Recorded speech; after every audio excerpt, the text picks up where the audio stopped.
ओम नमो भगवते वासुदेवाय। ओम नमो भगवते वासुदेवाय।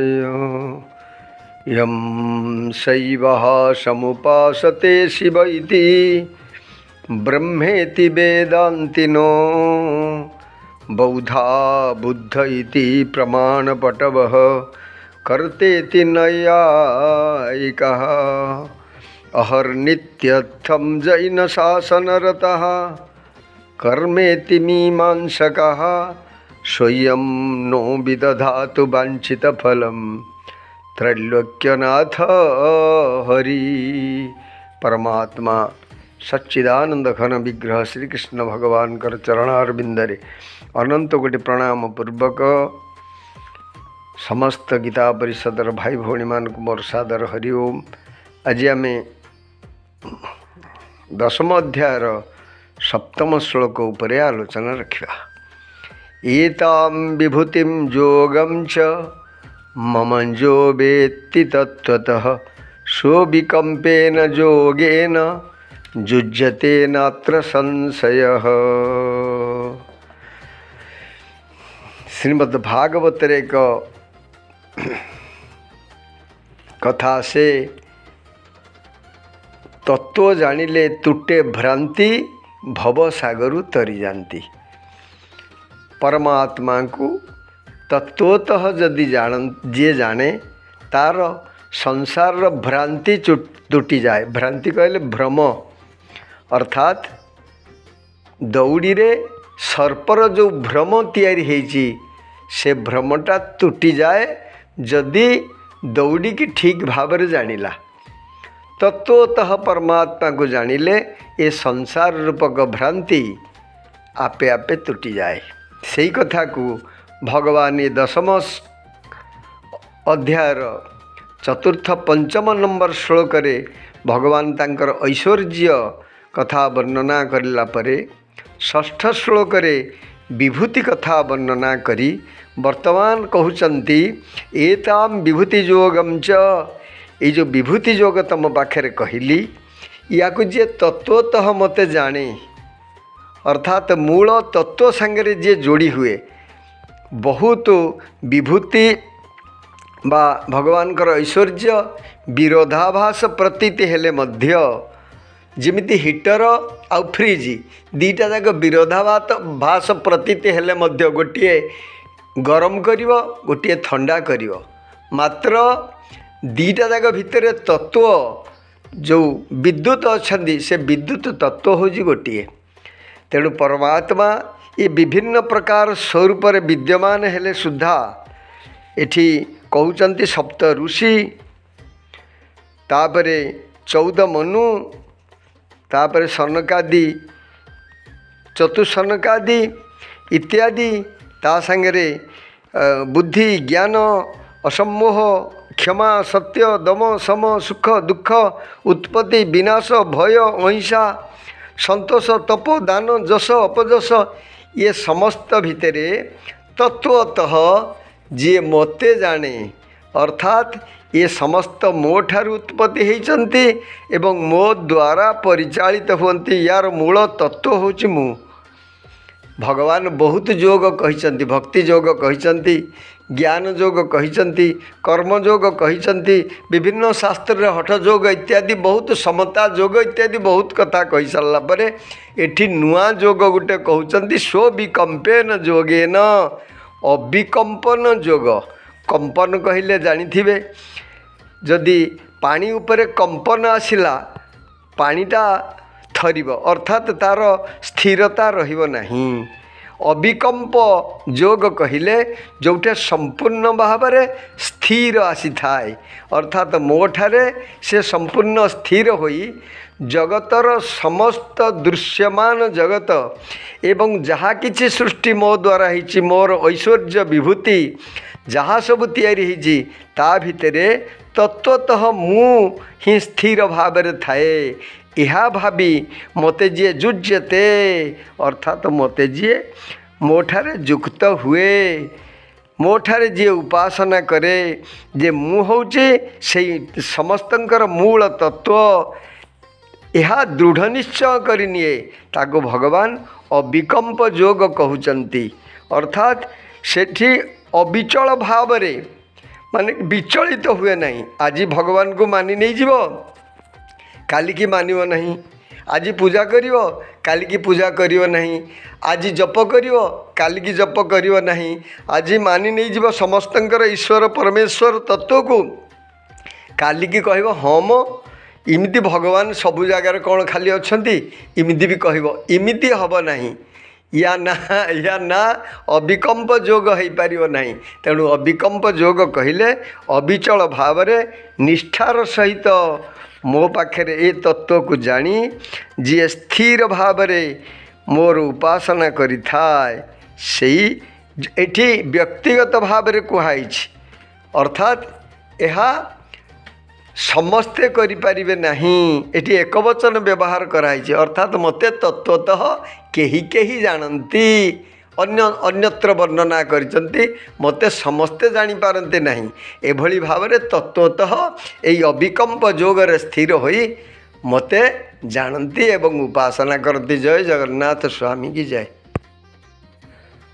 ହରି ଓମ୍ ନମୋ ଭଗବତେ ବାସୁଦେବାୟ। ଆସନ୍ତୁ ବର୍ତ୍ତମାନ ଅଷ୍ଟମ ଶ୍ଲୋକ ଉପରେ ଆଲୋଚନା ରଖିବା। ଅହଂ ସର୍ବସ୍ୟ ପ୍ରଭବୋ ମତ୍ତଃ ସର୍ବଂ ପ୍ରବର୍ତ୍ତତେ ଇତି ମତ୍ୱା ଭଜନ୍ତେ ମାଂ ବୁଧା ଭାବ ସମନ୍ୱିତଃ। ଭଗବାନ ଆନନ୍ଦ ନିଧି ଅର୍ଜୁନକୁ କହୁଛନ୍ତି, ମୁଁ ସାରା ସଂସାରର ପ୍ରଭବ ଅର୍ଥାତ୍ ମୂଳ କାରଣ। ମୋ ଠାରୁ ଏ ସାରା ସଂସାର ତିଆରି ହେଇଛି। ପୁଣି କହୁଛନ୍ତି ମୋ ଠାରୁ ସାରା ସଂସାର ପ୍ରବୃତ୍ତ ହେଉଅଛି। ଅର୍ଥାତ୍ ମୋର ସତ୍ତା ସ୍ଫୂର୍ତ୍ତି ପାଇ ଏ ସଂସାର ମଧ୍ୟ ଚାଲୁଛି। ଏ କଥା ଚିନ୍ତନ କରି ମୁଁ ସବୁରି ମୂଳରେ ମୁଁ ଅଛି, ମୋ ବ୍ୟତୀତ ଏ ସଂସାରରେ ଆଉ କିଛି ନାହିଁ। ଏଇ କଥାକୁ ଶ୍ରଦ୍ଧା ପ୍ରେମର ସହିତ ଚିନ୍ତନ କରି ଯେଉଁ ବୁଦ୍ଧିମାନ ଲୋକ ମୋତେ ଦୃଢ଼ ଭାବରେ ଭଜନ କରେ, ଭଗବାନ କହୁଛନ୍ତି ଅହମ୍ ସର୍ବସ୍ୟ ପ୍ରଭବ। ଯେତେ ପ୍ରକାର ସୃଷ୍ଟି ଅଛନ୍ତି, ତ୍ରୟୋଦଶ ଅଧ୍ୟାୟରେ ତ କହୁଛନ୍ତି ଯେ ବହିରନ୍ତଶ୍ଚ ଭୂତାନାମ୍ ଅଚରମ୍ ଚରମେବ ଚ। ଯେ ବାହାର ଭିତରେ ମାନସ ସୃଷ୍ଟି, ଅଣ୍ଡଜ, ଜରାୟୁଜ, ସ୍ୱେଦଜ, ଜଡ଼ ଚେତନ ଏସବୁ ପରମାତ୍ମାଙ୍କ ଠାରୁ ତିଆରି ହେଇଛି।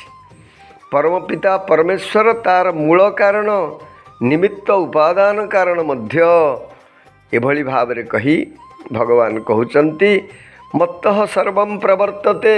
ଖାଲି ଭଗବାନଙ୍କ ଠାରୁ ତିଆରି ହେଇନାହାନ୍ତି, ତା ସାଙ୍ଗରେ ଭଗବାନଙ୍କର ସତ୍ତା ସ୍ଫୂର୍ତ୍ତି ପାଇ ଏ ସୃଷ୍ଟି ସ୍ଥିତି ପ୍ରଳୟ ଇତ୍ୟାଦି ତାଙ୍କ ଦ୍ୱାରା ହିଁ ଚାଲୁଛି ମଧ୍ୟ। ଅର୍ଥାତ୍ ଯେମିତି ସୃଷ୍ଟି ତିଆରି ହେଇଗଲା, ଫ୍ରିଜ୍ ତିଆରି କରାଗଲା, କିନ୍ତୁ ଇଲେକ୍ଟ୍ରି ମଧ୍ୟ ସିଏ, ଫ୍ରିଜ୍ ମଧ୍ୟ ସିଏ, ତାକୁ ଚଲାଉଛନ୍ତି ମଧ୍ୟ ସିଏ ପରମାତ୍ମା। ତ ତାକୁ ଏକ ସୁନ୍ଦର ଉଦାହରଣ ଗୋସ୍ୱାମୀଜୀ ଲେଖିଛନ୍ତି, ତୁଳସୀଦାସଜୀ ମହାରାଜ।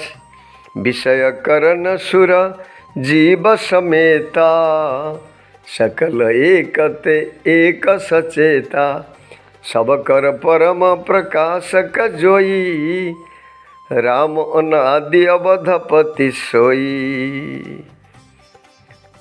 विषय विषय कहले रूप रस गंध स्पर्श इंद्रिय मानकर ग्राह्य पदार्थ को विषय कहा जाए।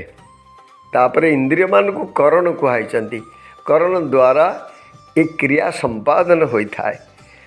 आउ करण उपरे किए अछंती ना प्रत्येक इंद्रियर जड़े जड़े अधिष्ठाता देवता अछंती।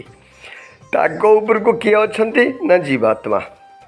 जीवात्मा ठारू सत्ता स्फूर्ति शक्ति आसीबो का पाखकू ना इंद्रियर देवता पाखकू आसीबो, इंद्रियर अधिष्ठाता देवता पाखकू। तापर इंद्रियर अधिष्ठाता देवता पाखरु शक्ति आसीबो इंद्रिय को। तापर इंद्रिय रूप रस गंध शब्द स्पर्श इत्यादि ग्रहण करिवो। किंतु भगवान कहते से सत्ता जीवर मध्य नुह, से देवतांकर मध्य नुह बा इंद्रियर नुह, कार ନା ସବକର ପରମ ପ୍ରକାଶକ ଜୋଇ ରାମ ନାଦିଅ ବଧପତି ଶୋଇ। ସମସ୍ତଙ୍କର ପରମ ପ୍ରକାଶକ ହେଉଛନ୍ତି ପରମାତ୍ମା। ପରମାତ୍ମାଙ୍କ ବିନା ଇଏ ସମସ୍ତେ କ୍ରିୟାନୁଶୀଳ କେହି ହେଇପାରିବେ ନାହିଁ।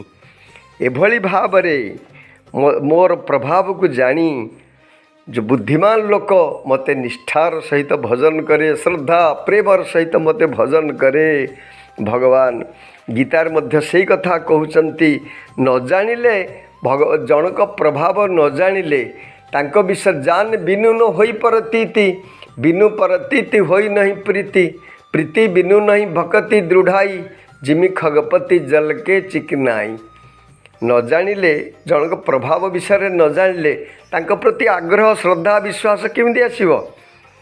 आज संसार जो हट चहट गोटे नकली प्रभाव लोकं को देखई भंडेबार प्रयास करुचंती आमे भगवान बोली, किंतु सिमिति हेई पारिबो नाही। तार मूल कारण होचंती स्वयं परमात्मा। इठी गीतार 15 अध्याय भगवान कहउचंती, जस्मात् क्षर अतीतोहम अक्षराद विचोतमः अतस्मि लोके वेदे च प्रतित्त पुरुषोत्तमः। मु क्षर ठारू अतीत अर्थात मूल जड़ प्रकृति ठारू अतीत, अक्षराद विचोतमः अक्षर कहले जीवात्मा, जीवात्मा ठारू उत्तम, तेणु लोकरे वेदरे मते पुरुषोत्तम कहुई। एभली भावरे परमात्मा को जी जाने ताहले कौन हम, जो माम जमनादिंच व्यक्ति लोक महेश्वरम। मते जे एभली भावरे जाने, जो मामेव वसम्मूढ़ो जानाति पुरुषोत्तमम स सर्वविद भजति माम सर्वभावेन भारत। हे अर्जुन, जो मामेव वसम्मूढ़ से असम्मूढ़ हो जाए अर्थात बुद्ध ज्ञानी हो जाए, बुद्धिमान हो जाए, तापरे से मते दृढ़ भावरे भजन करे, भजन करने समर्थ हो जाए।